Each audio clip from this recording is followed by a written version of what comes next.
ইউনূসকে শেখ হাসিনাই ফাঁসিতে ঝোলানোর হুঙ্কার দিলেন। তার ফাঁসির আদেশ শুনে দমে যাওয়া তো দূরের কথা, শেখ হাসিনা বরং যুদ্ধের জন্য কোমর বাঁধছেন। বাংলাদেশের অন্তর্বর্তী সরকারের জাতীয় নিরাপত্তা উপদেষ্টা খলিলুর রহমান আজ দিল্লি সফরে আসছেন কলম্বো সিকিউরিটি কনক্লেভের ৭ম জাতীয় নিরাপত্তা পর্ষদের সম্মেলনে অংশ নিতে। ভারতের জাতীয় নিরাপত্তা উপদেষ্টা অজিত ডোভালের আমন্ত্রণে 2 দিনের এই সফর নিয়ে বাংলাদেশের ভেতরে ও বাইরে ব্যাপক জল্পনা। একটা বড় চ্যালেঞ্জের মুখে পড়েছে ভারত, এই কথা অনস্বীকার্য। এবং সেই অবস্থায় হয়তো ভারত একেবারে সরাসরি জাতীয় নিরাপত্তা উপদেষ্টার সঙ্গে কথা বলার জন্যই একদিন আগে তাকে ডেকে নিয়েছে, অথবা গুরুত্ব অনুভব করে খলিলুর রহমান হয়তো একদিন আগেই যাচ্ছেন। হঠাৎ করে খলিলুর রহমান ভারতে কি করে, কোন উদ্দেশ্যে তিনি ভারত সফর করছেন, কেন তাকে ভারত সফর করতে হলো? অজিত ডোভালি বা কেন তাকে এমন একটা সময়ে, যখন ভারত আর বাংলাদেশের সম্পর্ক তলানিতে গিয়ে ঠেকেছে, ভারতের প্রতিরক্ষা মন্ত্রী এই সপ্তাহখানেক আগে বাংলাদেশের প্রধান উপদেষ্টা ইউনূসকে সরাসরি বলেছেন যে তিনি যাতে মুখ সামলে কথা বলেন, না হলে দুদেশের সম্পর্কটা কিছুতেই ভালো রাখা যাচ্ছে না। এহেন পরিস্থিতিতে জাতীয় নিরাপত্তা উপদেষ্টা খলিলুর রহমানকে অজিত ডোভাল কেন আমন্ত্রণ জানালেন, সেটা নিয়ে নানা রকম বিশ্লেষণ এবং বিস্ময়। আসসালামু আলাইকুম দর্শক, নতুন একটি নিউজ ভিডিওতে আপনাদের স্বাগতম। প্রিয় দর্শক, রাজনৈতিক প্রেক্ষাপট থেকে আপনারা অনেকগুলো ভিডিওর অংশবিশেষ দেখেছেন এবং আশা করি বুঝতে পেরেছেন আজকের ভিডিওটি কতটি গুরুত্বপূর্ণ এবং আকর্ষণীয় হতে চলেছে। প্রিয় দর্শক, খলিলুর রহমান ভারতে গিয়েছেন। তিনি কি শেখ হাসিনাকে নিয়ে আসার জন্য গিয়েছেন, নাকি ভারতের সাথে একটি চুক্তিবদ্ধ হতে গিয়েছেন যে তারা হাসিনাকে দিবে, এর বদলে তারা বাংলাদেশ থেকে ভারতকে অন্য কিছু দিবে?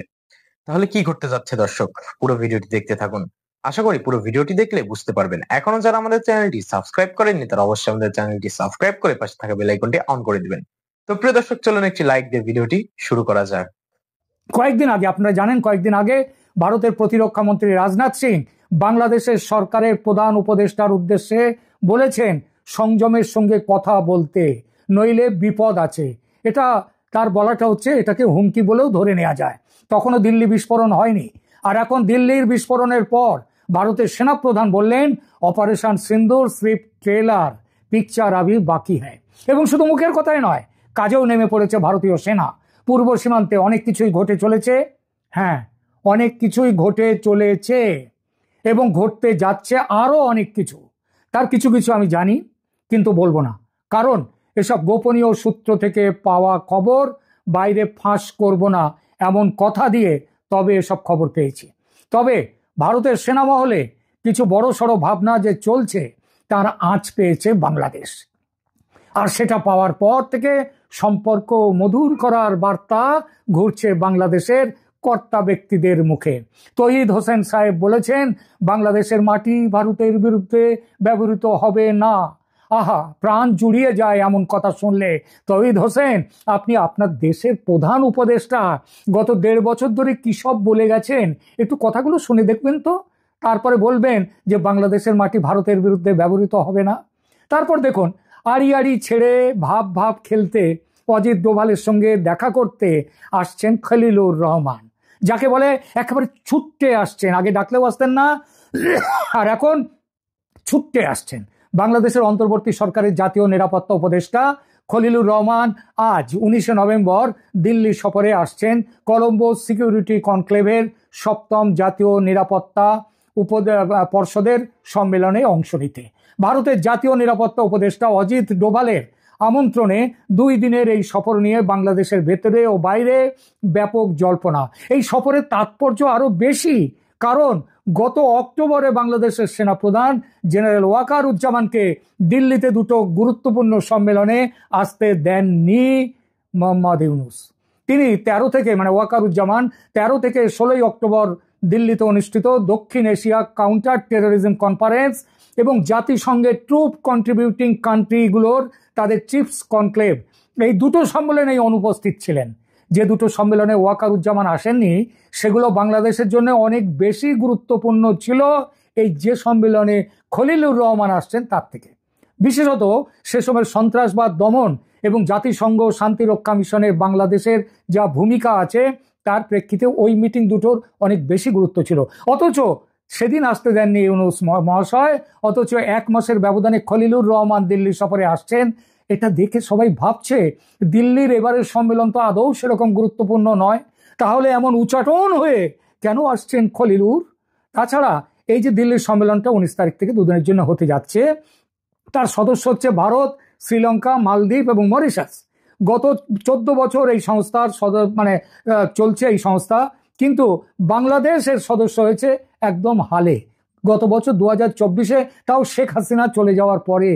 এবং সেটা ওই যে এই প্রথম তারা দেশ হিসেবে অংশ নেবে, যখন সব দিকে ভারতের পায়ে পা বাঁধিয়ে ঝগড়া, তখন এইরকম কম গুরুত্বপূর্ণ এক বৈঠকে ইউনূস মিয়া কেন তার সবচেয়ে প্রিয় পাত্র খলিলুর রহমানকে পাঠাচ্ছে? এর কারণ দিল্লি বোমা বিস্ফোরণ, আর সেই বোমা বিস্ফোরণের সঙ্গে বাংলাদেশের নাম জড়িয়ে যাওয়া। ভারতের গোয়েন্দারা একেবারে হাতে কলমে প্রমাণ পেয়ে গেছেন। কি সেই প্রমাণ? আগে বলি সেটা, তারপর ফিরবো বাংলাদেশের আতঙ্ক কোথায় সেই জায়গায়। মোহাম্মদ ইউনূসের অন্তর্বর্তীকালীন সরকার 10 নভেম্বর দিল্লির লালকেল্লা বিস্ফোরণে বাংলাদেশের জড়িত থাকার এবং তার মাটি ব্যবহারের বিষয়টি অস্বীকার করলেও ভারতীয় নিরাপত্তা সংস্থাগুলো ঢাকার ভূমিকার দিকে আঙুল দিয়ে ক্রমবর্ধমান প্রমাণ পাচ্ছে। এদিকে শনিবার দিল্লি পুলিশ দিল্লি বিস্ফোরণের সাথে জড়িত থাকার অভিযোগে হরিয়ানার আল ফালা বিশ্ববিদ্যালয়ের 2 চিকিৎসক সহ 3 জনকে আটক করেছে। দিল্লি পুলিশ কর্মকর্তাদের মতে ইউজিসি এবং এনএএসি কর্তৃক চিহ্নিত অনিয়মের অভিযোগে আল ফালা বিশ্ববিদ্যালয়ের বিরুদ্ধে 2টি পৃথক এফআইআরও দায়ের করা হয়েছে। লালকেল্লা বিস্ফোরণের ঘটনায় বহু গোয়েন্দা সংস্থার তদন্ত চলমান থাকার মধ্যে এই আটক এবং নতুন ফৌজদারি মামলাগুলো এসে গেল, যেখানে 13 জন নিহত এবং বিশ্ববিদ্যালয়ের সাথে যুক্ত ব্যক্তিদের কার্যকলাপ সম্বন্ধে একাধিক সংস্থা তদন্ত করছে। সন্ত্রাসবাদীদের পথ অনুসরণ করার সময় ভারতীয় সংস্থাগুলো দেখেছে যে দিল্লি বিস্ফোরণের সূত্রগুলো পাকিস্তান এবং বাংলাদেশের মধ্যে একেবারে গভীরভাবে জড়িয়ে। সংস্থাগুলো, এই ভারতের গোয়েন্দা সংস্থাগুলো বিস্ফোরণের কয়েকদিন আগে তারা জানতে পেরেছে, বিস্ফোরণের কয়েকদিন আগে লস্কর-ই-তৈবা শীর্ষ কমান্ডার সাইফুল্লাহ সাইফের বাংলাদেশ সরকারের কর্মকর্তা এবং সন্ত্রাসী কর্মীদের সাথে বৈঠক হয়েছে। দিল্লি বিস্ফোরণের কয়েকদিন আগে পাকিস্তান ভিত্তিক ওই যে পাকিস্তানি নাগরিক সাইফ অক্টোবরের শেষ সপ্তাহে ঢাকার একটি অভিজাত এলাকা বনানীতে আয়োজিত একটি সভায় ভার্চুয়ালি যোগ দিয়েছিলেন, পাকিস্তান থেকে। সাইফ পাকিস্তান থেকে ভার্চুয়ালি সভায় যোগ দিলেও বাংলাদেশের 7 জন ব্যক্তি সশরীরে ওই সভায় যোগ দিয়েছিলেন। এরা কারা? নিষিদ্ধ ইসলামিক গোষ্ঠী হিজবুত তাহরির এর ঢাকার প্রধান জুবায়ের আহমেদ চৌধুরী, সাইফের ডানাত এবং মার্কাজি জমিয়ত আহলি হাদিসের সাধারণ সম্পাদক ইবতিসাম এলাহি জাহির, বাংলাদেশের অন্তর্বর্তীকালীন সরকারের স্বরাষ্ট্র সচিব ডক্টর নাসিরুল গনি, ঢাকা নর্থ কর্পোরেশনের সিইও এবং হিজবুত তাহরির তার সমন্বয়কারী মোহাম্মদ আজাজ, জঙ্গি গোষ্ঠী আনসারুল বাংলা টিমের শীর্ষস্থানীয় প্রধান হাফিজ সুজাদুল্লাহ এবং হাফিজ আলী ফজল এবং বিস্ফোরক বিশেষজ্ঞ সুমন আহমেদ। বৈঠকে সাইফ এই দলটিকে ভারতে বড় আকারের সন্ত্রাসী হামলা চালানো এবং পাকিস্তান ভিত্তিক লস্কর-ই-তৈবার কাছ থেকে তাদের সহায়তা পাওয়ার বিষয়ে অপারেশনাল নির্দেশ দিয়েছিলেন। এমন এক সময় জাতীয় নিরাপত্তা উপদেষ্টা ডক্টর খলিলুর রহমান দিল্লি সফর যাচ্ছেন, যখন বাংলাদেশে শেখ হাসিনা সাবেক প্রধানমন্ত্রীর মৃত্যুদণ্ড রায় হয়েছে এবং সেই শেখ হাসিনা দিল্লিতে অবস্থান করছেন। অজিত দোভালের আমন্ত্রণে, 1 মাস আগে তাকে আমন্ত্রণ জানানো হয়েছিল। সেই উদ্দেশ্যে তার বুধবার যাবার কথা ছিল। কলম্বো সিকিউরিটি কনক্লেভের সিএসসির জাতীয় নিরাপত্তা উপদেষ্টাদের সম্মেলনে এটি তার যোগ দেওয়ার কথা ছিল বুধবার, কিন্তু একদিন আগে গেছেন তিনি। সেই পরিকল্পনা বাদ দিয়ে তিনি মঙ্গলবারই ভারতের রাজধানীতে গেছেন। নিশ্চয়ই কার্যকারণ ছাড়া এরকম নির্ধারিত সফরের একদিন আগে যাওয়ার অর্থ হলো, যেহেতু গতকালকে শেখ হাসিনা, আসাদুজ্জামান খান কামাল তাদের মৃত্যুদণ্ডের রায় হয়েছে এবং এই রায় ঘোষণার সাথে সাথে ভারত এক ধরনের চাপের মধ্যে পড়েছে যে দণ্ডিত অপরাধীকে ভারত কিভাবে আশ্রয় দিচ্ছে, এই প্রশ্নটা উঠেছে এবং বাংলাদেশের তরফ থেকে আনুষ্ঠানিকভাবে কাল বা পরশু শেখ হাসিনাকে ফেরত চাওয়ার একটি চিঠি দেওয়া হবে। ভারত বিব্রতকর অবস্থার মধ্যে আছে।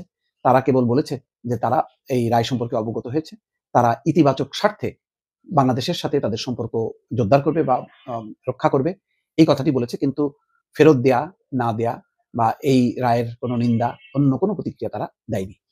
না দিলেও ভেতরে ভেতরে টানাপোড়েন যে চলছে এবং একটা বড় চ্যালেঞ্জের মুখে পড়েছে ভারত, এই কথা অনস্বীকার্য।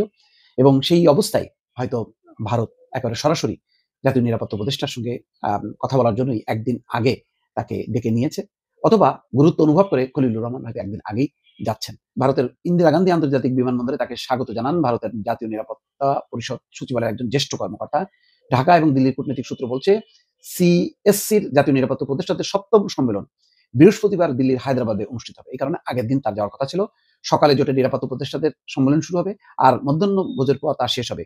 ওই দিন বিকেলেই, অর্থাৎ যেদিন হবে সেদিন বিকেলেই খলিলুর রহমান ঢাকার উদ্দেশ্যে দিল্লি ছাড়ার কথা হয়েছে। তার মানে হচ্ছে যে ওই সম্মেলনটা গুরুত্বপূর্ণ না, গুরুত্বপূর্ণ হচ্ছে এই পরিবর্তিত যে পরিস্থিতি, শেখ হাসিনার বিরুদ্ধে দণ্ডের পর বাংলাদেশ কি ধরনের আচরণ করবে, ভারত কি ধরনের আচরণ করবে, ভারত কিভাবে এটা মোকাবেলা করবে, আর বাংলাদেশের কাছে তাদের প্রত্যাশা কি, এই ব্যাপারে শেখ হাসিনার অবস্থানটা কি হবে, তিনি কি সেখানে রাজনৈতিক আশ্রয়ে থাকবেন, থাকলে সেই কূটনৈতিক অবস্থাটা যে একটা প্রশ্নবিদ্ধ থাকবে এবং আরো একটা টানাপোড়েন তৈরি হবে, সেটাকে কিভাবে মীমাংসা করবে, এই ব্যাপারে বাংলাদেশের একটি অবস্থান হয়তো জানার চেষ্টা করবে, বোঝার চেষ্টা করবে। আর বাংলাদেশও বোঝার চেষ্টা করবে যে এই দণ্ডের ফলে, রায়ের পর ভারত আদৌ শেখ হাসিনাকে বাংলাদেশে ফেরত দেবে কিনা, যদি তারা কোন স্ট্যাটাসে ভারতে রাখবে, এবং সেক্ষেত্রে বাংলাদেশের সাথে সম্পর্কের উন্নয়নটা কিভাবে হবে, এই জটিল কূটনৈতিক সমীকরণ, রাজনৈতিক সমীকরণ মেলানোর চেষ্টা করবেন দুই দেশের দুই নিরাপত্তা উপদেষ্টা। বিষয়টি খুব সহজ না।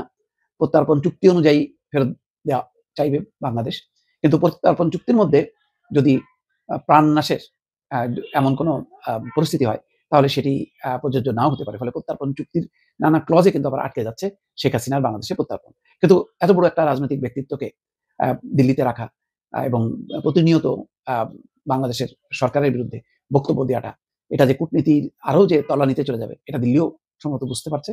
ফলে দুটি হতে পারে, একটা হচ্ছে শেখ হাসিনার সত্যিকার অর্থে একদম বিচ্ছিন্ন থাকা, কোনো উচ্চবাচ্য না করা, আর বাংলাদেশে এটাকে ইগনোর করা। এটার মধ্যে দিয়ে হয়তো একটা সমঝোতা হতে পারে, অনেকে ধারণা করছেন।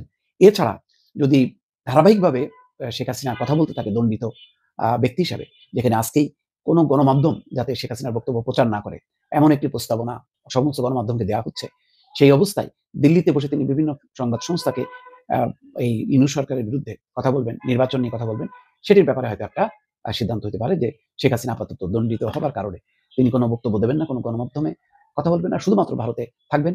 আর বাংলাদেশও এই বিষয়টাকে আর জোরাজোরি চাপাচাপি না করে তারা অন্য বিষয়ে তাদের সম্পর্ক বাড়ানোর একটা পদক্ষেপ নেওয়া, এই হয়তো আলোচনা হতে পারে। অনেকে মনে করছেন কি হবে সেটা খলিলুর রহমান দেশে ফেরার পর যদি সংবাদ মাধ্যমকে বলেন, অথবা ওই দেশের সংবাদ মাধ্যমে অজিত দোভাল যদি কথা বলেন, তাহলে বোঝা যাবে যে দুই নিরাপত্তা উপদেষ্টার বক্তব্যের মধ্য দিয়ে আসলে তার কি ফলাফল বের হয়ে আসলো।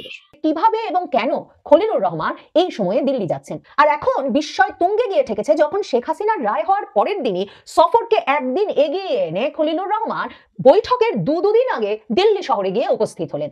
অজিত দোভাল এবং খলিলুর রহমানের এই কনক্লেভের বৈঠকের বা এই নিরাপত্তা জোটের বৈঠকের বাইরে একটা দ্বিপাক্ষিক বা দুজনের একটা একান্ত বৈঠক হতে পারে কিনা তা নিয়ে বাংলাদেশ এবং ভারতের সংবাদ মাধ্যমে একটা জোর আলাপ চলছে। তার কারণ হচ্ছে, মনে রাখতে হবে, এই অজিত দোভালের সমপর্যায়ে উঠে আসবার জন্যই কিন্তু খলিলুর রহমানকে এপ্রিল মাসে প্রধানমন্ত্রী মোদী আর প্রধান উপদেষ্টা ইউনূসের বৈঠকের পর জাতীয় নিরাপত্তা উপদেষ্টা বানানো হয়েছিল। ভারত এবং বাংলাদেশের পররাষ্ট্র মন্ত্রণালয়ের শীর্ষ কর্মকর্তাদের নানা সূত্রে সে সময়ই জানা গিয়েছিল যে ডক্টর ইউনূস 2024-এর আগস্টে ক্ষমতায় আসার পর বহু দফায় প্রধানমন্ত্রী মোদীর সঙ্গে একটা দ্বিপাক্ষিক বৈঠকের চেষ্টা করে ব্যর্থ হওয়ার পর বিমস্টেক সম্মেলনের সাইডলাইনে এপ্রিল মাসে যে একটা সৌজন্য সাক্ষাৎ করতে পেরেছিলেন, তার পেছনে প্রধান ভূমিকা রেখেছিলেন, মানে দৌড়াদৌড়িটা এবং ভারতীয় কর্মকর্তাদের এ বিষয়ে কনভিন্স করার বা এতে রাজি করানোর মূল কাজটা করেছিলেন তখন ডক্টর ইউনূসের রোহিঙ্গা বিষয়ক বিশেষ সহকারী হিসেবে দায়িত্বপ্রাপ্ত খলিলুর রহমান।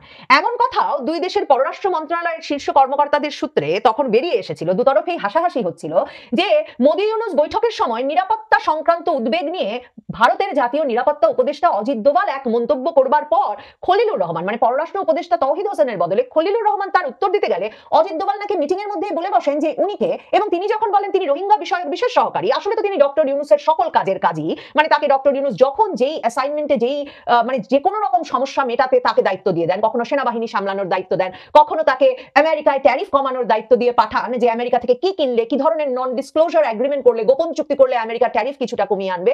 আবার তিনি এই খলিলকেই দায়িত্ব দেন ভারতের সঙ্গে প্রধানমন্ত্রী মোদীর সঙ্গে যদি একটা বৈঠক করা যায়। কিন্তু অজিত দোভাল তখন প্রশ্ন করে বসেন যে এই ব্যক্তিকে, তিনি কেন তার এই প্রশ্নের উত্তর দিচ্ছেন, তার কাউন্টার পার্ট কোথায়? তখন যখন তিনি বলেন আমি রোহিঙ্গা বিষয়ক বিশেষ সহকারী, তখন নাকি অজিত দোভাল বলেন যে তিনি রেলেভেন্ট লোকের কাছ থেকে এই বিষয়ে উত্তর শুনতে চান। এইরকম একটা অপমানকর পরিস্থিতিতে পড়বার পর খলিলুর রহমানকে মোদি ইউনুস বৈঠক থেকে ফিরেই, মানে ব্যাংকক থেকে ফিরেই ডক্টর মোহাম্মদ ইউনুস জাতীয় নিরাপত্তা উপদেষ্টা হিসেবে ঘোষণা করেন। এরপর থেকে খলিলুর রহমানের একমাত্র স্বপ্ন এবং স্বাদ ছিল অজিত দোভালের সঙ্গে তার একটা বৈঠক অনুষ্ঠান। কারণ মনে রাখবেন, শুধুমাত্র যে মোদি ইউনুস বৈঠক তিনি ব্যবস্থা করেছিলেন তাই নয়, ডক্টর ইউনুসের এই সকল কাজের কাজই অত্যন্ত কামেল লোক, অত্যন্ত কার্যকরী একজন ব্যক্তি, এবং তিনি সে সময় বিমস্টেক সম্মেলনে এমনকি নৈশভোজেও ডক্টর ইউনুস আর প্রধানমন্ত্রী মোদি যাতে পাশাপাশি বসতে পারেন সে ব্যবস্থাটা করেছিলেন। বিমস্টেক সম্মেলনের আয়োজকদের সঙ্গে নানা রকম, মানে তাদের নাকি একদম মানে জীবন এক রকমের অতিষ্ঠ করে ফেলে এই ব্যবস্থা করেছিলেন। আর ব্যবস্থা করেছিলেন নৈশভোজে যাতে অজিত দোভালের দুপাশে, এক পাশে ডক্টর ইউনুসের ব্যক্তিগত সহকারী লামিয়া মোর্শেদ আর আরেক পাশে যাতে ডক্টর ইউনুসের এই সকল কাজের কাজই খলিলুর রহমান বসতে পারেন। এবং সেই বসতে পারার ছবিও ইউনুস মোদি যে পাশাপাশি বসেছেন, মোদি তো একটা শব্দ উচ্চারণ করেন নাই সেই নৈশভোজে বসে ইউনুসের সঙ্গে, আর এই যে খলিলুর রহমান আর অজিত দোভাল বসতে পেরেছেন পাশাপাশি, এই ছবিগুলো এমনকি নৈশভোজ শুরু হতে না হতে বাংলাদেশের প্রেসে ছড়িয়ে দেওয়া হয়। অজিত দোভাল তাতেও খুব বিরক্ত হয়েছিলেন এবং ফিরে এসে খলিলুর রহমান বলে বসেন অজিত দোভাল আর তার মধ্যে নাকি মগ্ন আলাপ হয়েছে, তারা নাকি 1 ঘন্টা ধরে ওই নৈশভোজের অনানুষ্ঠানিক বৈঠকে আলাপেই মগ্ন হয়েছিলেন। এই কথা তিনি নাকি পরে তার আত্মজীবনীতে তুলে ধরবেন। কিন্তু অজিত দোভালের সঙ্গে আর যে সম্পর্কটা কোনোভাবে দানা বাঁধেনি তার প্রমাণ হচ্ছে এরপর মে মাস থেকে ভারত যখন ইচ্ছা মতো বাংলাদেশি সন্দেহে পুশিন শুরু করলো সারা বাংলাদেশের সীমান্ত ধরে, তখন থেকে খলিলুর রহমান বলে যাচ্ছেন ভারতের সাথে চ্যানেল তৈরির চেষ্টা হচ্ছে, চ্যানেল তৈরি করা গেলে তবে তারা ভারতকে জানাতে পারবেন যে ভারত যে পুশিন করছে বাংলাদেশি সন্দেহে যাকে তাকে, সেটা ঠিক হচ্ছে না। তখন থেকেই পরিষ্কার যে এপ্রিলে ওই বৈঠকে ডক্টর ইউনুসের হাসিনার কথা বন্ধ করার মতো বেফাস মন্তব্য বেরিয়ে আসবার পর প্রেস সচিবের তরফে, মানে প্রধান উপদেষ্টার প্রেস টিমের তরফে মিথ্যা কথার ফুলঝুরি, এই সব কিছু ভারতের সঙ্গে সম্পর্কটাকে একেবারে নষ্ট করে তলানিতে নিয়ে ঠেকায়। এবং তারপর থেকে তো নিয়মিতভাবে ডক্টর ইউনুসের 7 সিস্টার্স নিয়ে মন্তব্য আছেই, আর আছে তার শেখ হাসিনাকে কেন কথা বন্ধ করাচ্ছে না ভারত, এসব বিষয়ে নানা রকম বক্তব্য। এই উস্কানিমূলক নানা বক্তব্যে ভারত সম্পর্কটা গঠনমূলক রাখা সম্ভব বলে মনে করে না। আর ভারতের সবসময়ের অবস্থান একটাই, সেটা হচ্ছে শুধুমাত্র নির্বাচিত সরকারের সঙ্গে একটা পূর্ণাঙ্গ দ্বিপাক্ষিক সম্পর্ক হতে পারে। সেক্ষেত্রে আপনারা দেখেন যুক্তরাষ্ট্র থেকে শুরু করে পৃথিবীর কোনো গুরুত্বপূর্ণ দেশে গিয়ে, একমাত্র চীন ছাড়া, চীন প্রচুর ব্যবসা পাচ্ছে, একমাত্র চীন ছাড়া এখন পর্যন্ত কোথাও গিয়ে কোনো দ্বিপাক্ষিক বৈঠক, উল্লেখযোগ্য দ্বিপাক্ষিক বৈঠকে না আমন্ত্রণ পেয়েছেন প্রধান উপদেষ্টা ইউনুস, না তার রাষ্ট্রীয় সফরের ব্যবস্থা করা গেছে। কাজে সেজন্য ভারতকে দোষ দেওয়া যায় না। তবে ভারতের এমনকি বুদ্ধিজীবী মহলও, মানে ভারতের সুশীল সমাজের একটা অংশ দীর্ঘ সময় ধরে বলছিল যে বাংলাদেশের যে পরিমাণ পাকিস্তান ঘেঁষা পররাষ্ট্র নীতি চর্চা হচ্ছে, পাকিস্তানের সামরিক বাহিনীর কর্তা ব্যক্তিরা থেকে শুরু করে তাদের সামরিক গোয়েন্দা সংস্থা আইএসআই এর কর্তা ব্যক্তিরা যেভাবে অবাধে বাংলাদেশে নিয়মিতভাবে আসছে, ভারত যে বাংলাদেশের সঙ্গে একেবারেই সম্পর্ক বা আলাপ আলোচনার কোনো পথ খোলা রাখছে না, সেটা বোধহয় ঠিক হচ্ছে না।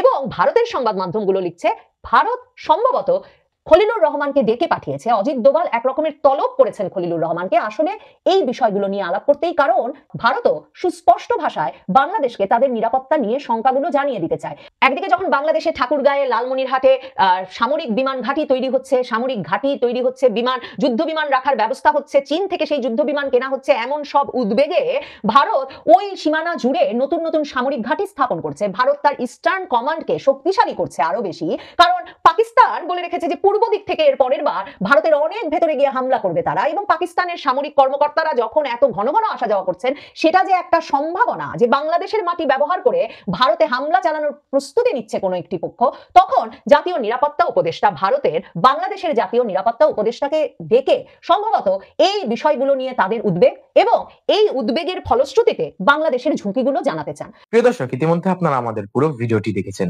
ভিডিওটি দেখে কি জানলেন এবং বুঝলেন? অবশ্যই আপনাদের মূল্যবান মতামতটি আমাদের কমেন্ট বক্সে জানাতে ভুলবেন না। এখনো যারা আমাদের চ্যানেলটি সাবস্ক্রাইব করেননি তারা অবশ্যই আমাদের চ্যানেলটি সাবস্ক্রাইব করে পাশে থাকা বেল আইকনটি অন করে দিবেন এরকম নিত্য নতুন প্রতিদিন গরম গরম নিউজ আপডেট পেতে। ধন্যবাদ সবাইকে।